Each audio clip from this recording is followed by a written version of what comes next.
Well, greetings, friends. Welcome to Kahuna Help. Apparently, the one who needed help today was the Kahuna. My software decided to go south on me about 10 minutes ago. Yay! Just as we start off. True Undead! Welcome, sir! I think it's a sir. Maybe it's not. Aloha! I'm quite skilled at that. Having worked at the Tiki Room at Disneyland for a while, I know how to do the proper aloha. So there you go. Secondhand, welcome to the show. So my software decided to kind of go south on me, literally 10 minutes before anything. It just choked. It wouldn't connect to Twitch. It wouldn't update anything I was updating. It was lots of fun. It really. live broadcasting. So much fun. All right, so, the whole purpose of this show is if you have questions about world building, storytelling, the Jungle Cruise at Disneyland, bring them on. If I will try to have an answer. If I don't, I'll make one up. No, I won't make one up. I will look for one, and we'll look for one together, and we'll try to put it together. We can talk about World Amble Summer Camp. I am, officially today, I'm one prompt behind. I should have gotten one done this morning, and I got off on 10 bazillion other things. Uh-oh! It's a raid! Raid! Hi, everybody. Welcome, Laura. We got Lorraine and E-Song. Welcome, all of you. We're going to have fun today. I don't know what I'm doing. It's just going to kind of fly the way it does. But again, if you have questions, Glyndon, welcome. And it can barely hear me. Sounds like I'm in a fishbowl. Okay, that's probably as far up as it's going to get. But let me try changing a couple things here. Because I'm actually peeking out. So let me try, however, reducing the volume a little bit on the background noise and on the background music. Hopefully that's a little better. Mr. Sir the Cone. I need some help ideas for secret symbols in my dark colonial TTRPG world. Only coming through on the left headphone. That's probably correct at the moment. I have to correct that issue. It is a problem with the interface I'm using, and I haven't quite sorted it out yet. So I do apologize for that. I do need to get that squared away for you, so I apologize for that profusely. I wonder if I have a way to change that. All right, let me know. Do you get it in both ears now? Ooh, that really is echoey, doesn't it? Isn't it? Yeah. Okay, well, that's the way it is. Is that working better? I got one forge, so cool. So the question was, need help with ideas for secret symbols in the dark colonial TTRPG world. Laura, go to bed. You've had a long day. You've been streaming. You've been on everybody else's stream. So, go to bed. Go. Symbols. Okay. Now, here's the thing. They're secret symbols. But are they symbols that are going to be seen by everyone? I've actually had to kind of work on this in my world. Yes, sweet dreams, Laura.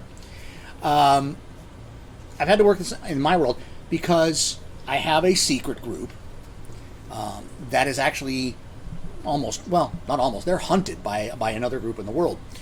And so the question is, how can they send messages to each other or indicate a safe place or a safe house without bringing attention to the symbols? Because if it's a symbol that's out of place,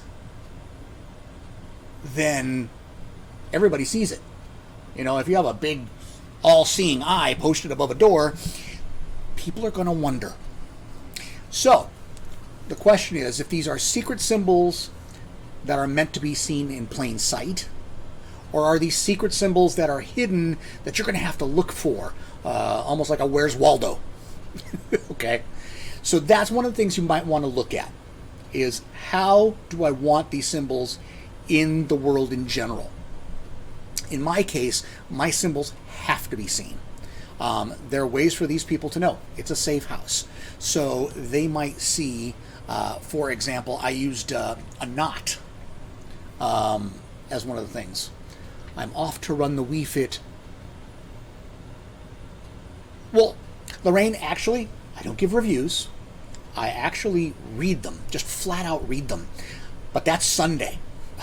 So be here Sunday. Sunday evening, about the same time. About the same time Sunday evening. That's when I do it. So go off and do your fitness thing. As you can see, I have a body made by appetite. Yeah, that's the way it works. All right, so back to the symbols. Hello, SoCal Grumpy. Welcome to the show. The symbols in mind, like I said, one of them is the way they can find a place that's safe for them, especially if they have to hide quickly. Is there a specific knot? Now, this knot can be used anywhere, and it doesn't look so different from another knot. I mean, it just looks like somebody mangled a knot. But it's a very specific shape, and so it can be seen in public, and nobody's going to really think twice about it. It could be on a hair tie. It could be the way a sash is tied around a robe. It could be how someone hitches a horse to a tree, or it could be how someone closes a gate. It's seen by everyone, but nobody really understands what it is without really looking at it. But if you're looking for it, you see it right away. So that's one out in plain sight. Those have to be secret symbols that are simple. Now, if you're looking for the other kind, like I said, the Where's Waldo kind, they can be anything you want. But again, they should be in places where the average person isn't going to be seen, where they're not going to just trip over and go, oh. Suppose you could do the white, plain, cracked masks of the House of Whisper. Okay, so white, plain, cracked masks. So are they cracked in a specific way? Are the masks that they're plain and white, but do the eyes have a specific shape? Do they present a certain visage? Think of the Guy Fawkes masks, and everybody uses them now for Anonymous, right? But what if you saw a Guy Fawkes mask, but it's missing an eyebrow? Or one side of the mustache has one more strand painted on it than the other. Right out in plain sight, but unless you're really paying attention, you're not going to catch it. Or again, it could be that these masks are not to be seen by everyone, and when you come across one, you know you found a secret message or something secret, something that you need to pay attention to because you were looking for it. Oh, and by the way, just call me Kahuna. Just don't call me late for dinner. They are a plain white mask that have a black mark over the eyes with a crack over the lips. Perfect. So anybody who sees one of those knows what that's going to mean. And again, you've got to decide what the meaning is. And then bring that to life. What does it mean? How did they get to that mask? Okay, how did they decide that's the mask they need? Where did it come from? What's the genesis of the mask? So really think about not just what the mask looks like, but where it came from. A body made from appetite, I'll have to use that. Yeah, that's steal away. Steal away. Oh, wait, I know. Uh-oh, he's had an epiphany. Dun dun dun, dun dun dun, da da da, da da da da da, and we'll get it in a minute. So again, folks, you got questions? This is a great question from True Undead. This is the kind of stuff I want to help you guys with, because I have these really crazy things that go on. That was a follow. Lorraine, did you follow?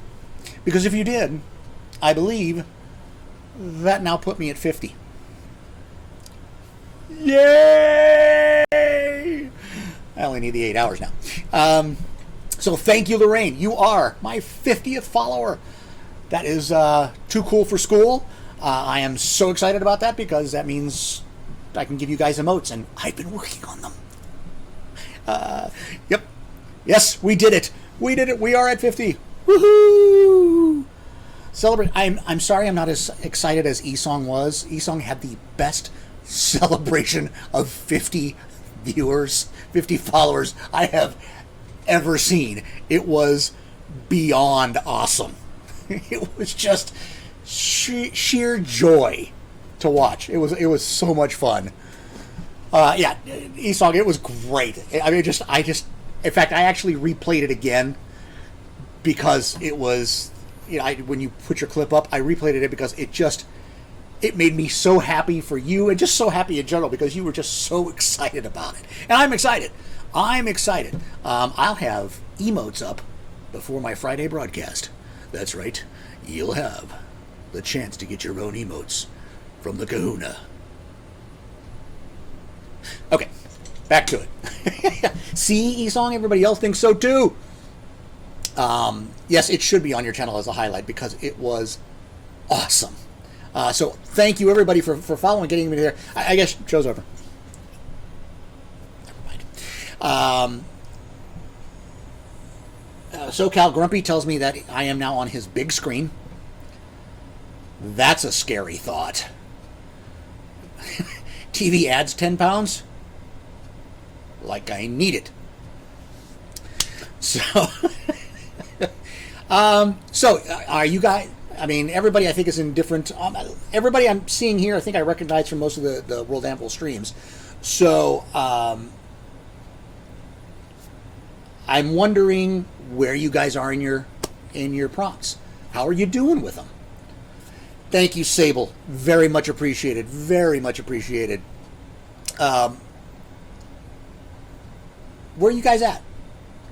Are you caught up? Are you behind? Okay, so Esong's struggling with Secret Symbol 2. There are a bouquet of flowers hung from a window. Okay, so the first thing is, is the position of the flowers important? In other words, if they're hung out the window in a pot or like a standard set of flowers, that's one thing. But perhaps they're hung upside down as if someone's trying to dry them. That could be a whole other thing. Neither of those are something that is so out of the ordinary that someone's going to freak out about it. Right? But then how is it defined from someone else doing that? Okay, so perhaps it's not just that they're hung out the window, it's not just the position, but it's the composition of the flowers that are in there. Maybe it's 3 of one kind, 2 of another, or all of one kind except for one by itself. So there's a way, and actually, if you think about it, you could actually make codes based on the number of flowers and the composition of flowers. Think of the old Paul Revere, 1 if by land, 2 if by sea. Right? It was just lanterns in a window. 1 meant one thing, 2 meant something else. Yours could be 2 flowers means something, 5 flowers means something else. To someone who doesn't know to look for it, they're just flowers hanging out a window. But to someone who knows, it's a whole different thing. Let's see. Just about to break 10 out of 33. I see a 14 out of 20. They are raw but done. You know what? Scribe of Nakoti has got a great phrase for that, if you haven't seen his streams. It's that, finished is better than perfect. I'd always grown up with a similar one, which was never let perfect be the enemy of good. If you are happy with it in that it tells what you want to tell, it tells the story, it's complete enough now, that's all you need to do for now. Get your 300 words and make sure it's complete. These are supposed to be starting points, okay? No one is supposed to go out No one is expected to go out and create entire detailed histories for every single thing in these prompts. You can't do it.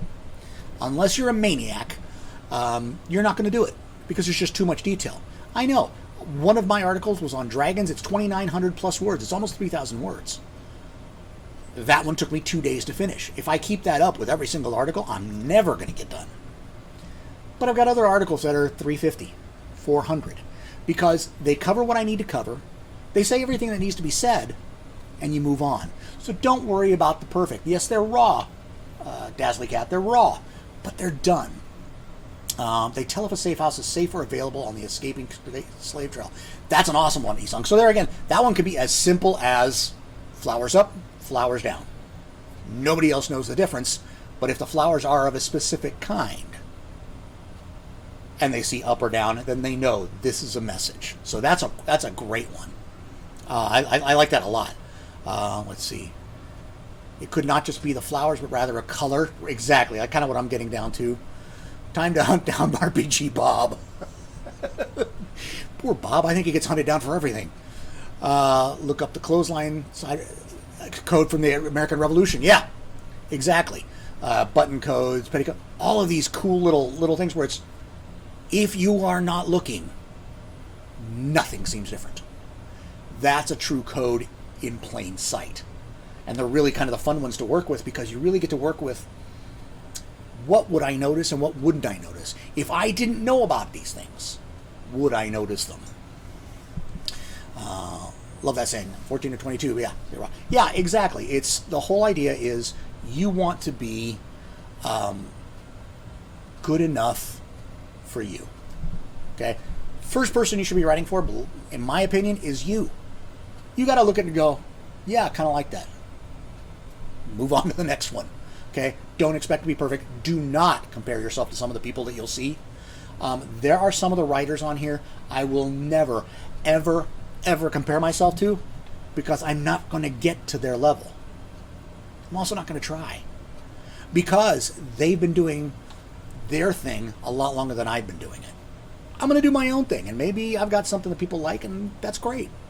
Makes me happy. We're cool. Fun real-life example where a lady put a pineapple on her windowsill if her husband was out of town. Oh, okay. Hey, pineapple.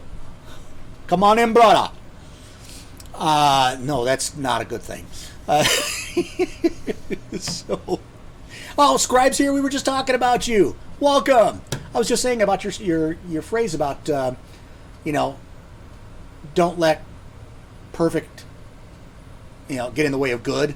And I said, mine has always been, don't let perfect be the enemy of good.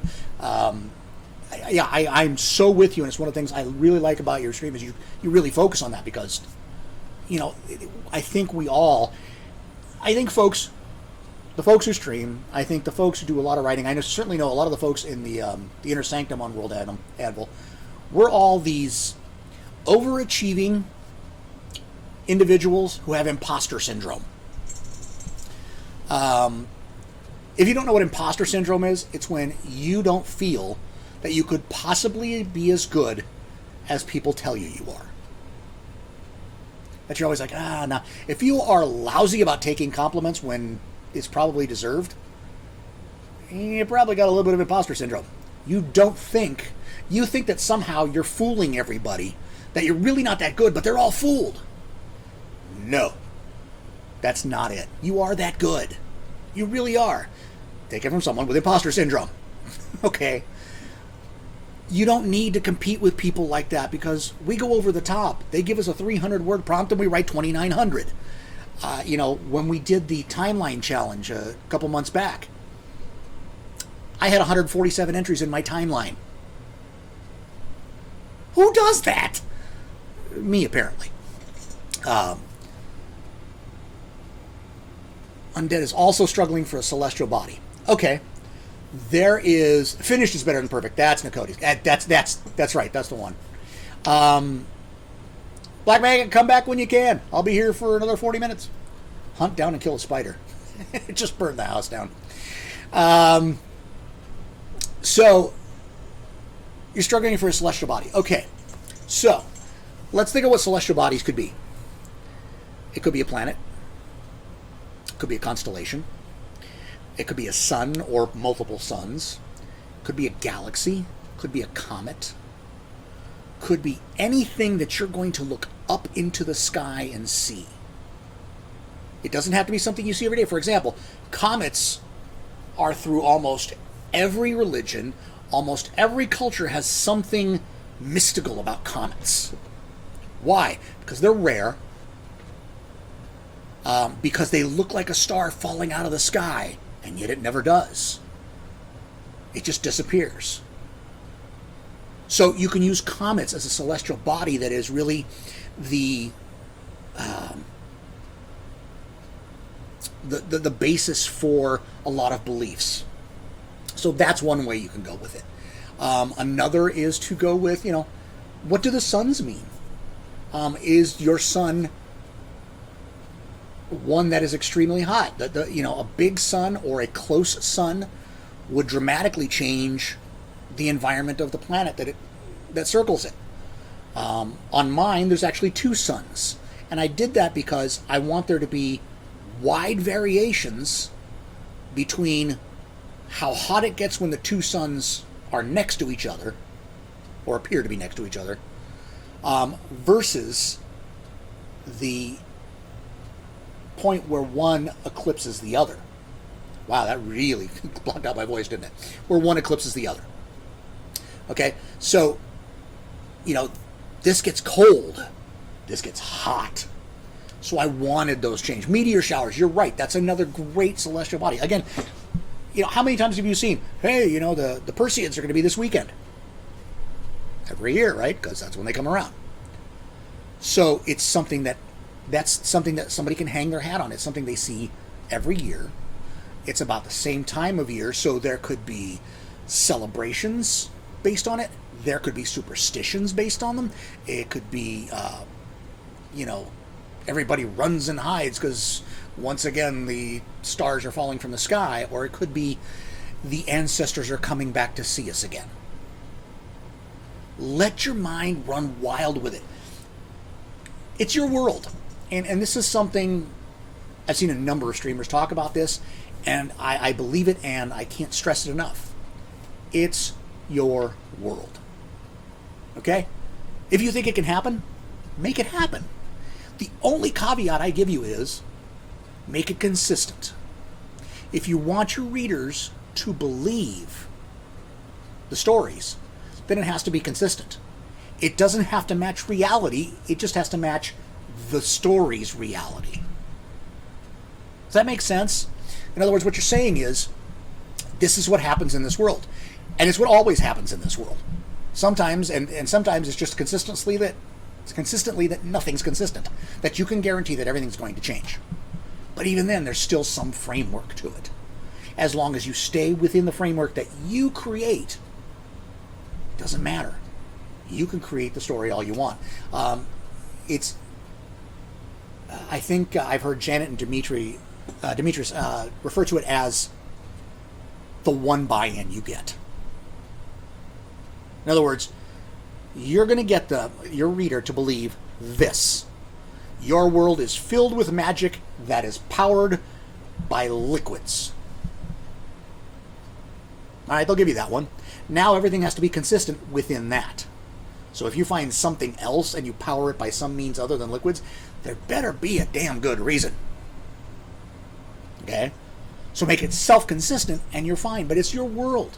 Whatever you think, that's right. Question. Let's see. Thunder hunting black, meteor showers. If yours is a completely underground place that always appears high in the tallest caverns. Huh. Okay. Let's think about that. First of all, how do an underground place that always appears high in the tallest caverns? Hey, Writer Greg, welcome! Awesome, glad to see you. Your stream's a lot of fun. When I can, get out of dinner to go watch it. Mrs. Kahuna is very, very strict about being at the dinner table. Yeah. I don't like getting in trouble with Miss Kahuna. All right, so let's see. If your sun, let me, and I'm seeing if I'm interpreting this right. If your sun is a completely underground place that always appears, what always appears high in the tallest caverns? Ah, I see. Okay, so the question is, what's way up there if yours is a completely underground place? Okay, is it magical? Is it actually a physical thing as opposed to magical? How could it be that? Well, perhaps it's, super hot lava that's passing through tall caverns that have shiny roofs made of obsidian that reflect the light out. I'm just kind of spitballing here. Let yourself go. Think of it. How would that happen? Well, that could happen. Somebody say, well, there's not going to be obsidian right above lava. Who cares? It's your world. There is in yours, right? What serves as the sun? Does a very rare wind blows in when, say, a storm like a spot on Jupiter passes over a dormant volcano and air rushes down deep through old lava tubes. Yeah, I mean, I like that thinking. It's like, okay, does that make sense? Yeah, so there's a big, so we're talking, if I'm understanding it right, on the surface of this planet, big storms pass. When the big storms pass, then the air going through the volcano and through the lava tubes comes in and blows. And is it a cold wind? Is it a hot wind? Is it a humid wind? All those features come in there. And remember, if it's a regular storm, like the spot on Jupiter, where it just did, you can pretty much tell where it's going. Does it come regular enough that they can set their seasons by it? Does it always produce the same result? Do they develop superstitions from it? All these things are little seeds that get you taking off in a million directions. Like I said, I'm one of those overachievers that did the 147 on the timeline, but there was a reason behind it. It wasn't to go nuts on a timeline. It was to give myself seeds. One of them was the boy king who was crowned at 5 years old. There's the little tyrant who, at 16 years old, is a teenager who can't be told what to do, and he gets the reins. They're the ones who brought peace to the entire planet by bringing together the different nations. There's the queen who learns to use her wiles and her wit to gain favor with all the other countries and have, and prosper her, make it prosperous for her country, but also to get her way. All those things are little things that I wanted to have tie-ins for. So if I want to write a story about that later, I got it. I got the start. Go from there. Let's see. How do you become so awesome, and what rituals does one need to perform to copy it? I hope you're not talking about me. I appreciate it, but, ask my wife if I'm awesome when I forget to take out the trash. Enough said. The roof could be crystals and diamonds and gemstones. In my old Underdark world, gemstones were so common they were considered useless, and often rare metals were seen as super valuable. That's awesome. I like that. So you look up, and instead of stars, what you're seeing is the reflection of gemstones that are in the firmament above you. So any light that comes in is reflected up there, and if it's daytime, it reflects it's I think of the brilliance of a diamond. Awesome idea. I really like that. Yeah, that could be a material article. That really could. I mean, think about it. What are those materials up there? Don't limit yourself to stuff you know. Okay? Change things around a little bit. Like, for example, I am using something I call black glass in my world. Black glass, I based it on obsidian.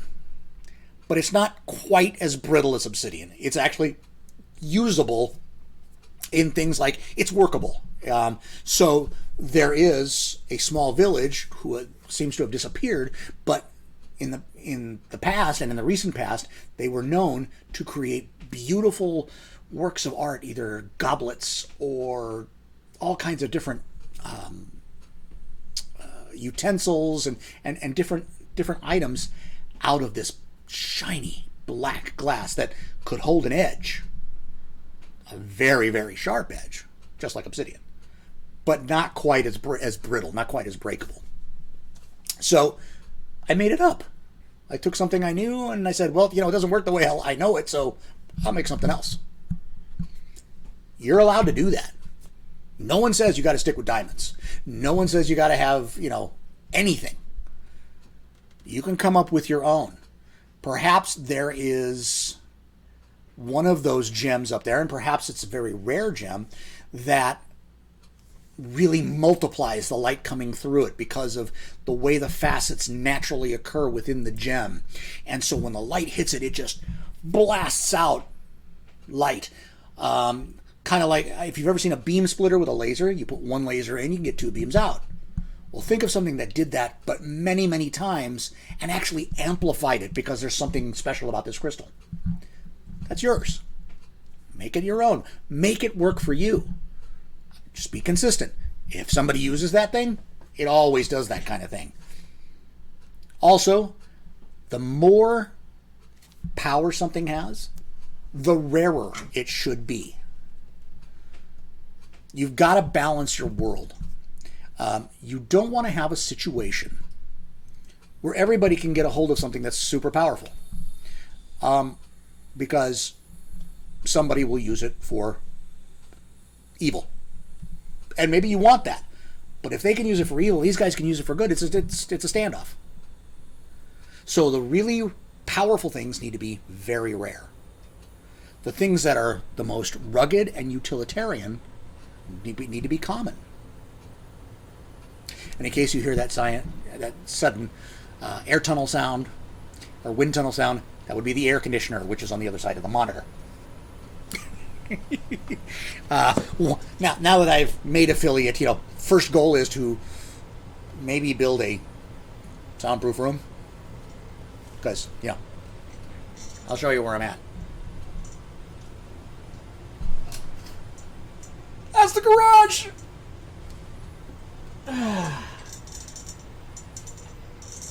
The magic of green screen.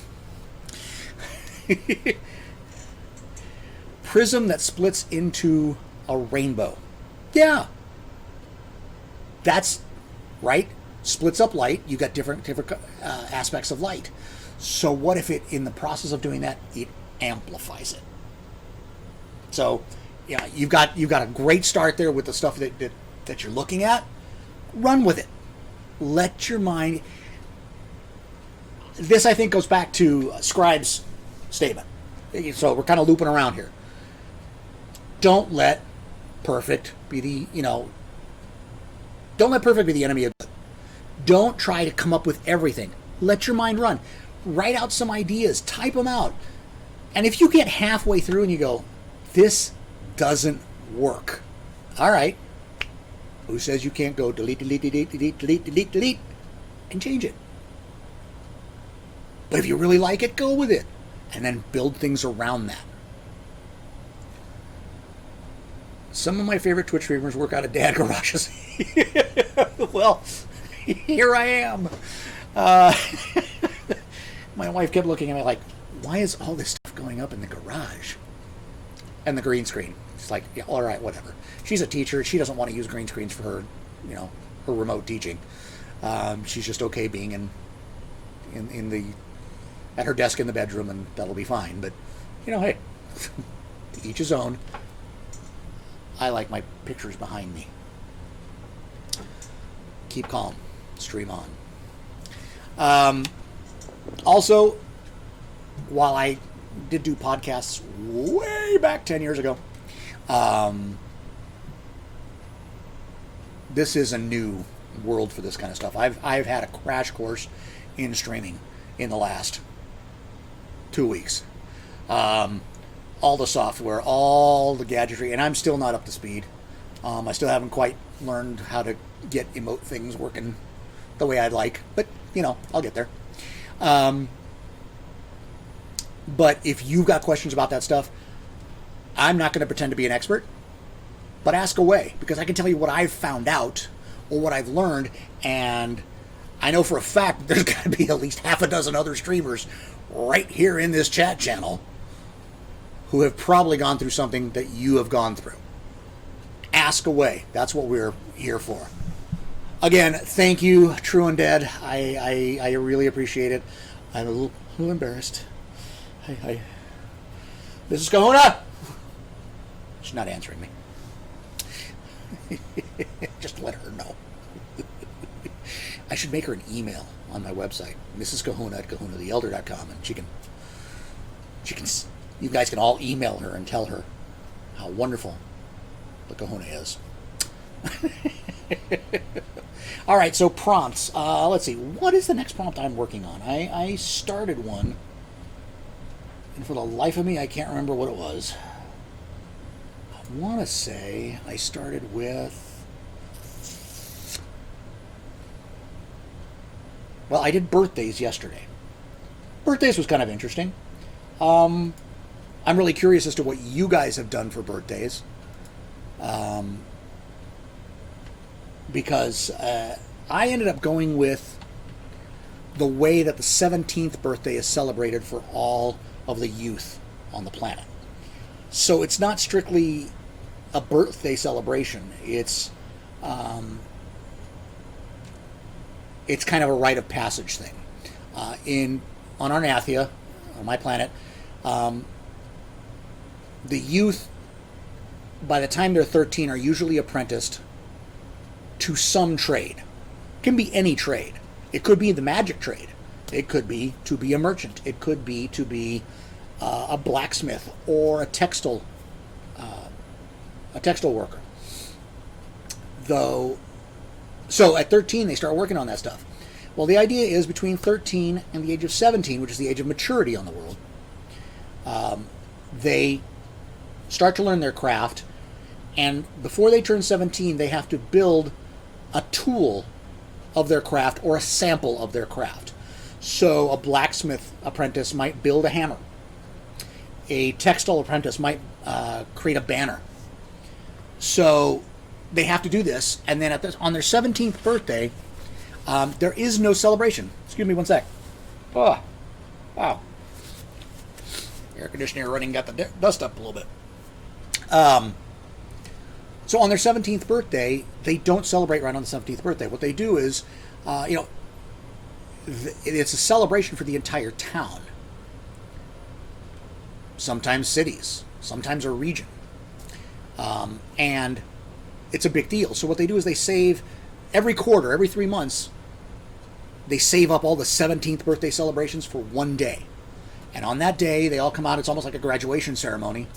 All of the craft leaders, all the master craftsmen are up on a stage, and whoever the highest ranking person is in the area, which could even be the king, officiates. And they, what happens is that these individuals go up, they shake the hands of all the craft masters, and their craft master is the last one. And the craft master hands them back the tool they created or the sample they created, but it has now been personalized for them by the craft master and his journeyman. So it is unique to each individual. And this is done with all the 17-year-olds from the last 3 months.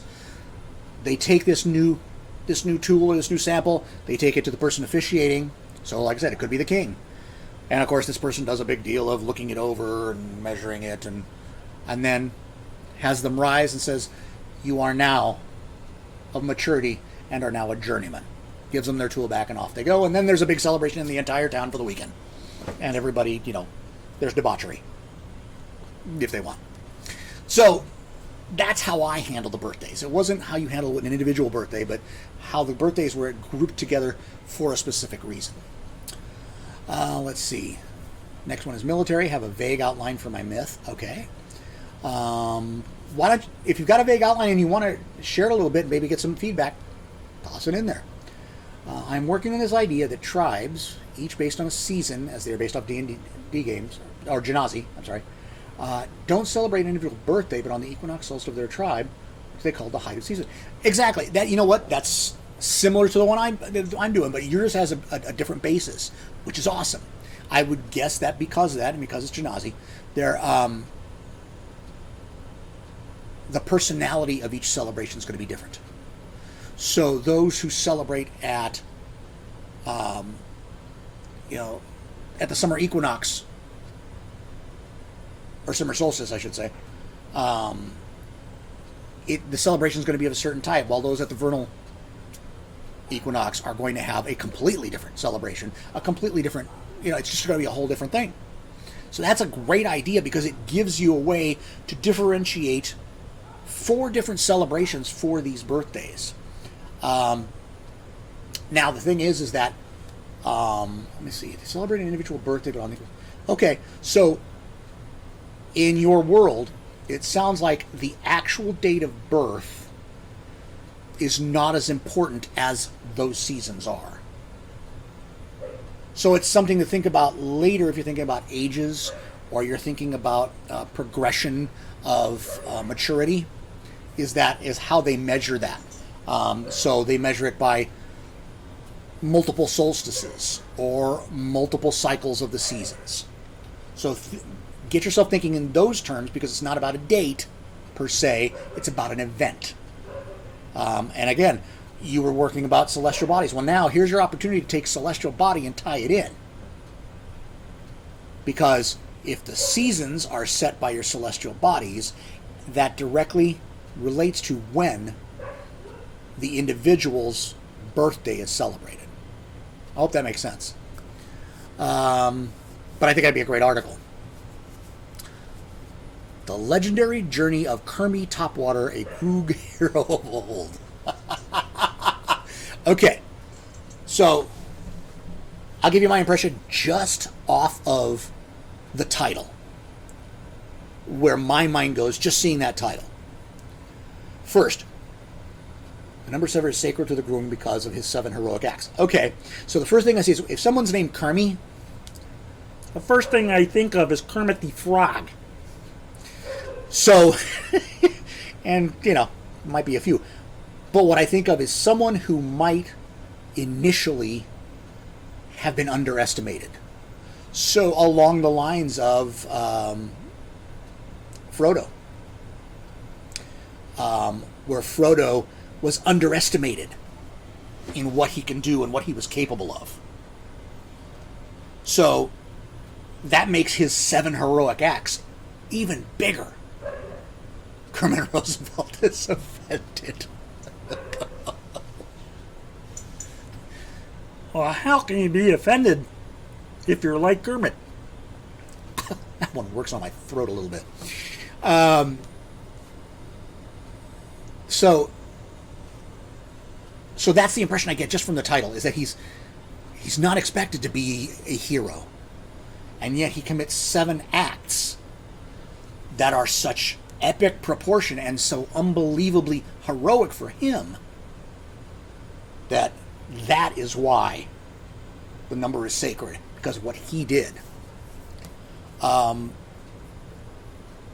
the cool thing I like about some of those stories is maybe they weren't all that heroic. Sometimes it's an accident.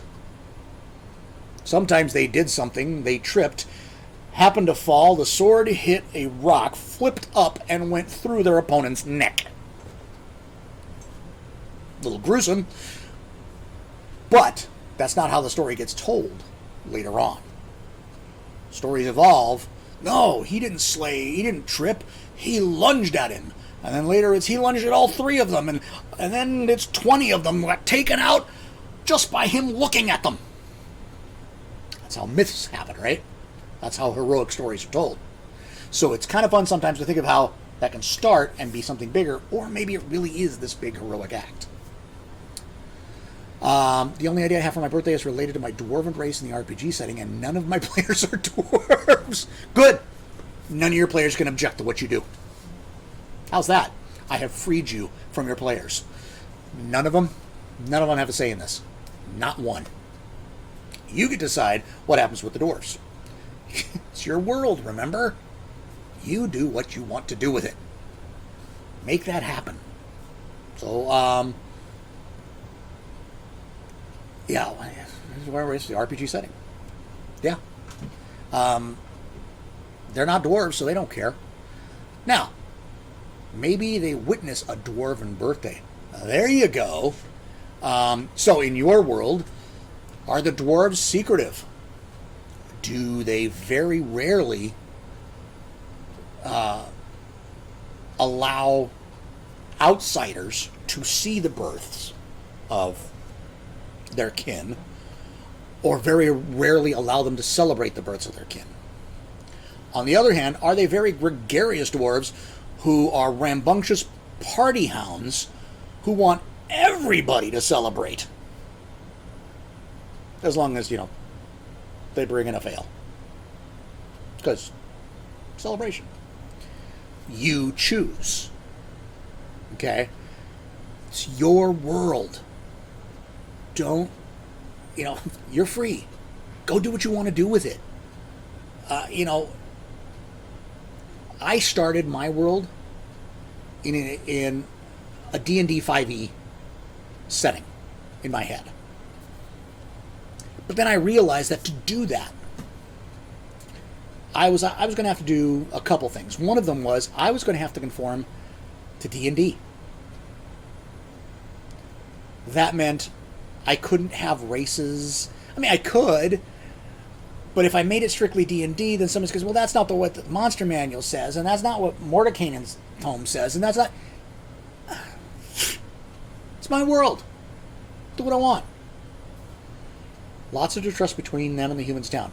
Dwarves feel subjugated and appropriated. So therefore, it should be a very secretive event. So how did they witness it? Did they witness it because they snuck in?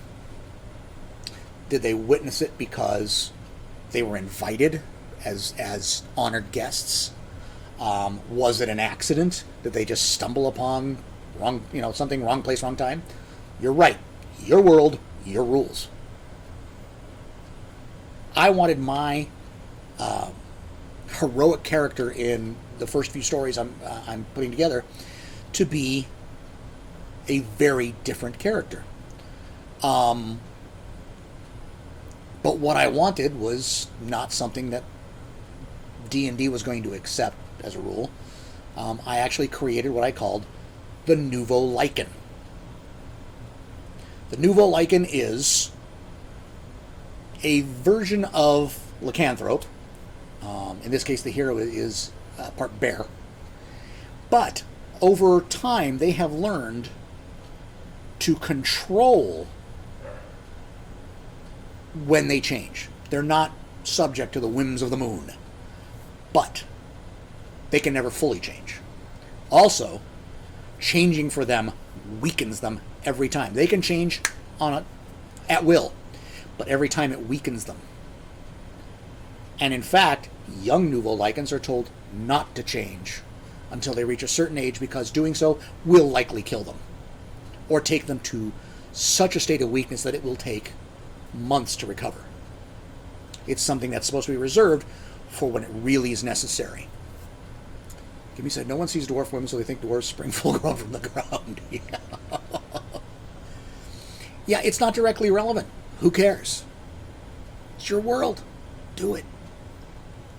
Anyway, so I created this Nouveau Lycan, but then I thought, yeah, but I really want this guy to be of draconic bloodline. So I've got a guy who's part werewolf who also has dragon blood. And I thought, that's cool. It doesn't fit D&D. People are going to say, oh, you can't be a draconic bloodline and you can't be a werewolf at the same time. Yes, you can. My world. Off with you. Okay? That's how you need to think about it. If you're strictly going to create something that's from the D&D realms, okay. But the minute you say, hey, this isn't the D&D realms, this is someplace else, or this is within that scope, but it's a different place, it's your rules.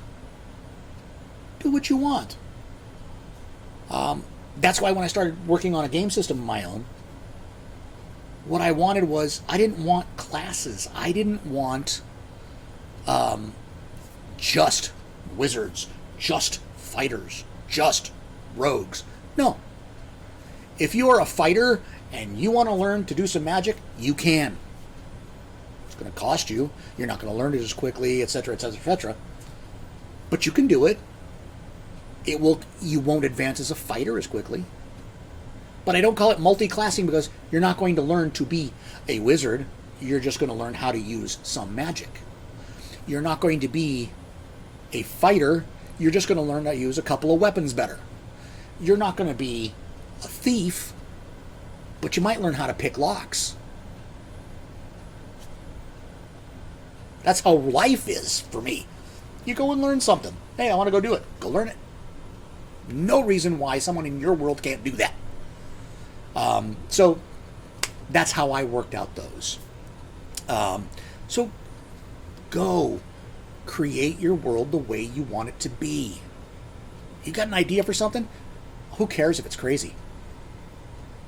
Pick at it a little bit. Write it down. Does it make sense in your world? Okay, that's a big thing. Does it make sense? Like I said before, come up with, this is the overarching, structure of my world. Does it fit? Because if it doesn't fit, I find that if it doesn't fit in my world, I immediately don't believe it. And now I'm struggling to find justifications for why something happens, or why something exists, or why somebody did something. That's tough.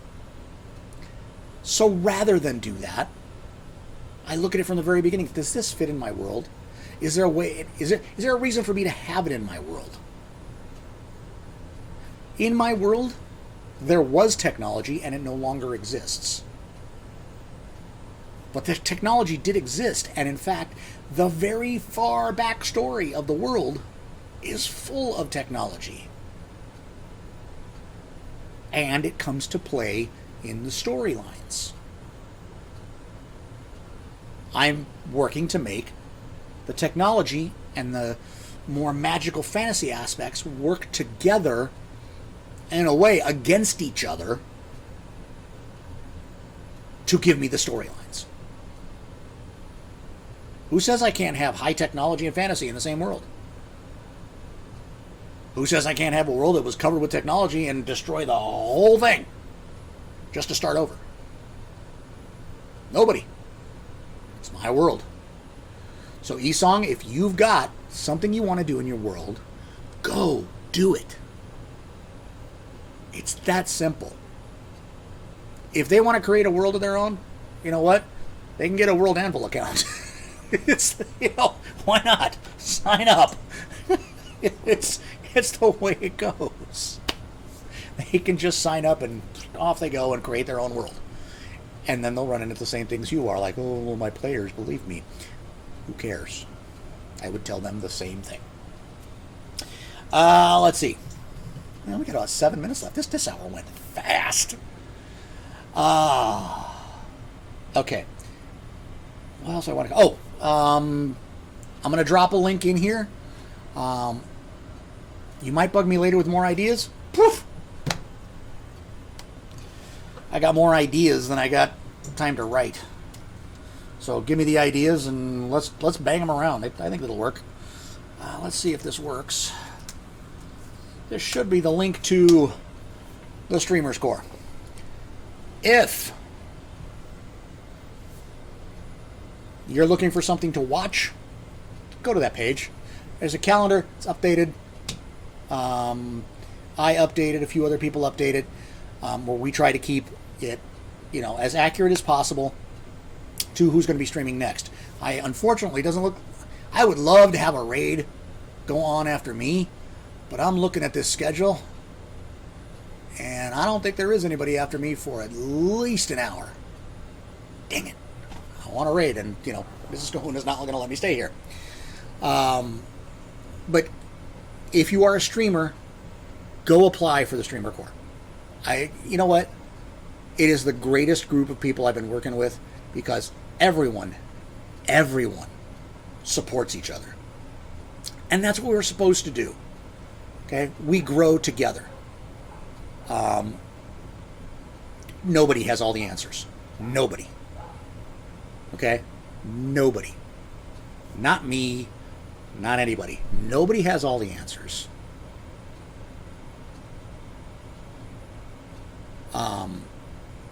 So Greg, you're the one an hour after me, right? Let me check that to make sure. Yep, you're on an hour after me. Nobody has all the answers. Together we can find the answers. Together we can come up with better answers. That's what the Stream Recorder is about. The Anvilite Stream Recorder is just, we're World Anvil people who love to write, love to build, love to make things from nothing. That's really the magic here. Is we're making things from nothing. We're making streams from nothing. I showed you my garage. We're making streams from nothing. But we're creative people who want to share that with others. If you want to be part of that, get into the Anvilite Streamers Core and building people. You're absolutely right, Isan. That's the thing. It's not just about building the worlds. We build others up too. That's the goal here. Will we ever be the 5.4 million subscriber Twitch streamers? Maybe. Maybe not. Don't care. Okay? I want people to enjoy what I do. I want people to enjoy what you do. I want to share. That's why I started doing... Well, I did the Kahuna Reads thing on last Sunday, and I'm going to do it every Sunday now. I didn't read my articles. I read your articles. Because you guys are doing some great stuff, and I want people to see that. So that's what we need to do. We need to build each other up, and everybody's got ideas. Scribe is a lot more in the... I find him he's kind of in the philosophical realm of doing this stuff, and really kind of a learned way. And then you've got the other extreme. You've got Hefe, who is just a big fuzzy dude who's all over the place, and he's just a blast to watch. You want some fiery attitude? Go watch Sable. You want someone who is just giggly, having fun, and likes to write? Go watch Esong. And everybody else, writer Greg, who's later in the evening. And, go and watch. Go have fun. That's what we're here for. That's what everybody wants to be doing. That's what everybody's here for. So go do it. Let's see. Anything else? Has anybody got a suggestion for a raid? Because I see nothing on the schedule, and I don't know of anybody else that's raiding at the moment, or that's streaming at the moment. I want to thank you guys before I go off here. I want to thank you guys for helping me hit the 50. It's awesome. Emotes coming. I was working on them already yesterday because I had hoped that I would be there sometime this week. So you're going to get emotes.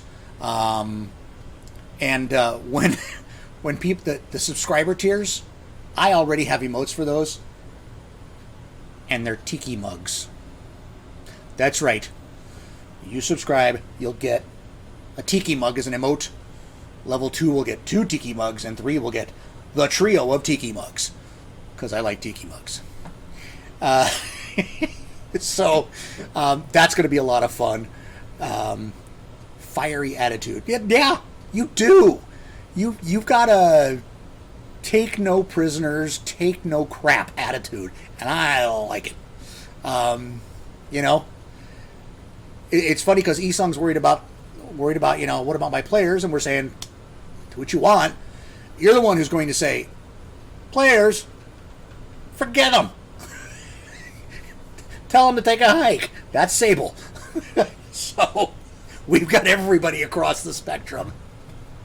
Yes, tiki mugs.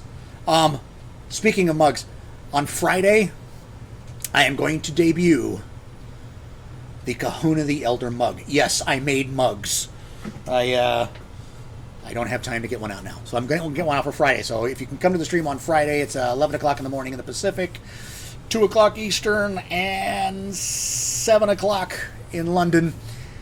I will present the mug to everyone. Well, no one suggested a raid. And if I don't get to the dinner table, Mrs. Kahuna will come at me with a tiki torch. So, again, thank you guys so much for getting me to 50. I really appreciate it. We're going to do some fun stuff. I'm going to continue to support you guys. You continue to support each other. have fun, and like I like to say, stay out of trouble, or don't get caught. Hopefully I'll see you guys Friday. Have a great one.